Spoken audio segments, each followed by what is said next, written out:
Hey guys, it's Aman from Our Rich Journey, and on today's video, I want to talk to you about how I got started investing in real estate with no money, bad credit, a low-paying job in a hot real estate market. But before we go any further, if you guys are new to our channel and you guys are interested in ways to make, save, and invest money for financial independence, do us a huge favor and subscribe. So if you guys are new to our channel, my wife and I achieved financial independence and retired early at the age of 39. And as a part of our financial independence journey, real estate played a huge role. But our real estate journey actually started when we were in our early 20s and we had just graduated from college. And I bring this up because the strategies that we used to get started investing in real estate, I think are applicable to this day. Because we have gotten a lot of questions from new investors, new real estate investors that feel shut out from the market because prices are too high, they don't have the money to start investing in real estate, maybe their income isn't high enough, or they have bad credit. Now, that was me and Christina when we graduated from college. But we were determined not to let that hold us back from getting started investing in real estate. And so what we had to do was think outside the box, be creative, and then take action on that creativity. So as soon as we figured out that we wanted to invest in real estate, we learned as much as possible about how to get started. We read all of the books. We got our financial literacy up as high as we possibly could.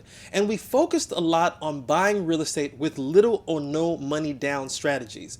And one of the strategies that we thought suited us the best for our situation was something called a lease option. Once we had determined that this was the best way to approach buying real estate in a hot real estate market, we were all in on it. So first I'm going to talk about what a lease option is, why it worked for us, how we structured the lease option so that we could get the best financial returns from it, and how, if anyone is considering this, some of the things that they should include in their lease option contracts.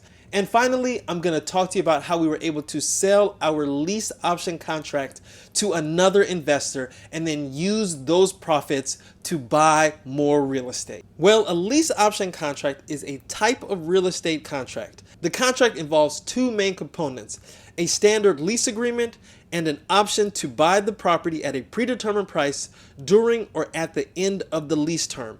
It is essentially a rental agreement combined with the right to purchase a property under certain conditions. So let's talk about the pros and cons of lease options. First, let's start with the pros.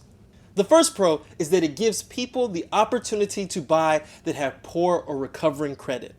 Now, in our case, when we first graduated from college, that was us. We had poor, and in my case, recovering credit, and we couldn't qualify for a traditional mortgage. So our thought process at the time was that if we could secure a property with the option to buy, during that period of owning that option, we could use that time to repair or improve our credit so that we could eventually qualify for a mortgage and buy the property with a traditional mortgage. The next pro is that a lease option allows the buyer to lock in a purchase price.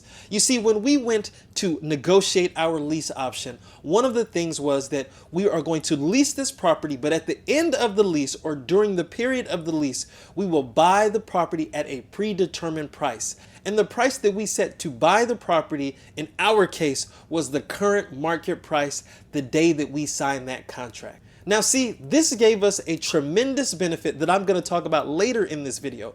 But because our lease option allowed us to lock in a purchase price at current market prices, it meant that if that property were to appreciate over the next 2 to 3 years that we held this lease option, we would be able to buy that property below market, which comes with some tremendous benefits.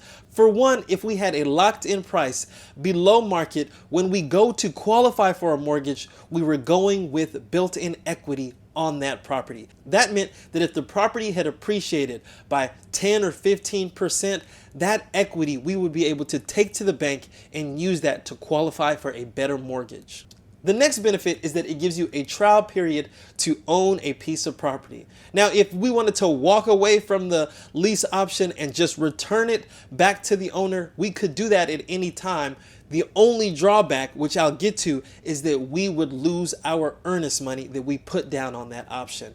But having that ability to do a trial period as an owner, that is a benefit for a lot of first-time home buyers who don't really know what's all involved when it comes to owning property. Now for us, buying a home with the lease option was a very attractive way for us to get started investing in real estate.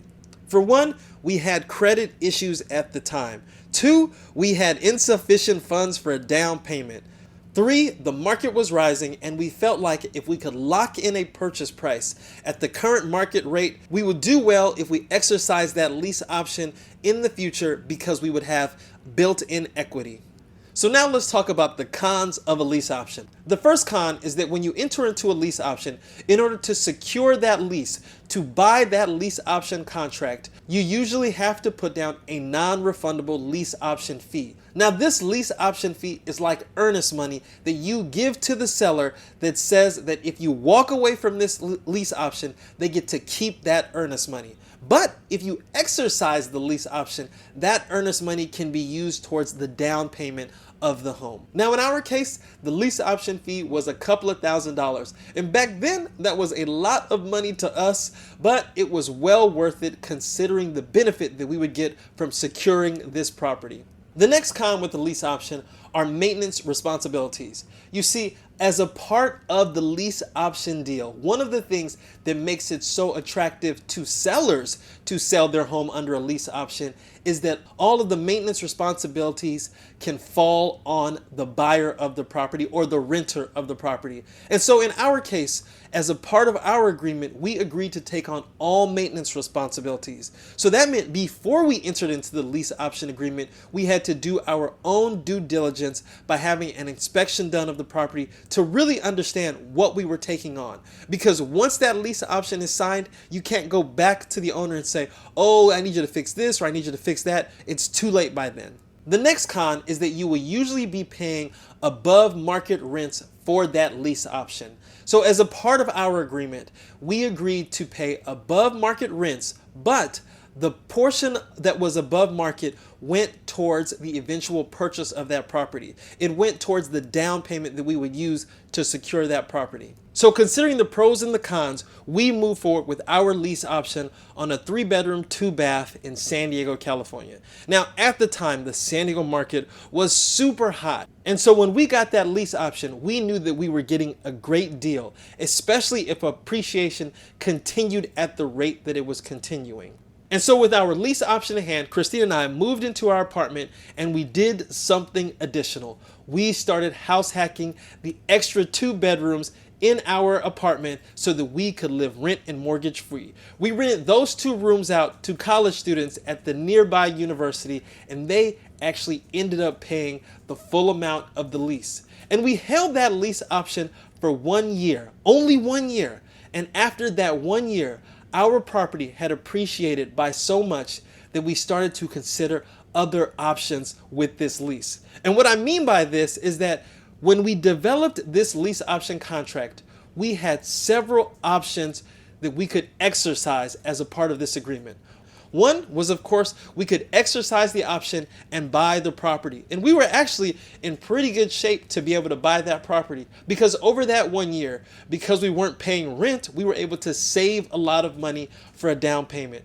2, we were also improving our credit, so we were in a better position to be able to qualify for a mortgage. And we could have easily bought the property. But what we actually decided to do was exercise the other strategy that we had included in this option contract. You see, if we didn't buy the property ourselves, we had the right to be able to sell the property to another person that wanted to take over the lease option or to another investor. The other thing that we had to do as a part of this contract was if we decided to sell the property to someone else, we had to give the first right of refusal to the owner, meaning that before we sold it to someone else, whatever price that we were planning on selling it to someone else, the owner would have the option to buy the property at that price. Now, this may sound a little complicated, but it really isn't. And I'll give you an example of how a lease option can work. Imagine this. You just secured a lease option on a property worth $300,000. The terms of your lease option contract allow you to buy the property for this price within 3 years. Fast forward 1 year later and the property market has been on fire. The house once valued at $300,000 is now worth $350,000. That's a $50,000 appreciation. But instead of buying the house, you decide to sell your lease option to another investor. You've locked in the purchase price at $300,000, which creates a potential equity position of $50,000. Now the question is, how much can you sell your lease option for? Now that all depends on how much the other investor is willing to pay for the potential $50,000 in equity. Remember, they're looking for a profit as well. Now let's say you find an investor who's willing to pay $20,000 for the lease option. This would give them a potential profit of $30,000 if they were to exercise the option and then sell the property at its current market value of $350,000. Now in this scenario, you would make a profit of $20,000 from selling the lease option. Now this was a hypothetical situation, but this is very similar to the situation that Christine and I were in. And so you could see how profitable lease options can be, especially for someone starting out on their real estate investment journey. And so one of the reasons why we decided not to exercise the option and sell it back to the owner was because we wanted to use that equity, the profit that we made from the lease option, to invest in a different part of San Diego that had greater potential, which is exactly what we did. Now, I tell you this story not just to share an alternative way to get started investing in real estate, but also to encourage you to take action on the research that you've done when it comes to investing. Years and years ago, if Christina and I would have been too afraid to move forward on the research that we have done, the confidence that we had in the strategies, we would not be here today. It's so important that once you've learned the information, that you take the next steps to put it into action. That is what the journey is all about, moving forward. And so if you guys have liked this video, please give it a thumbs up, subscribe to our channel, and join the journey.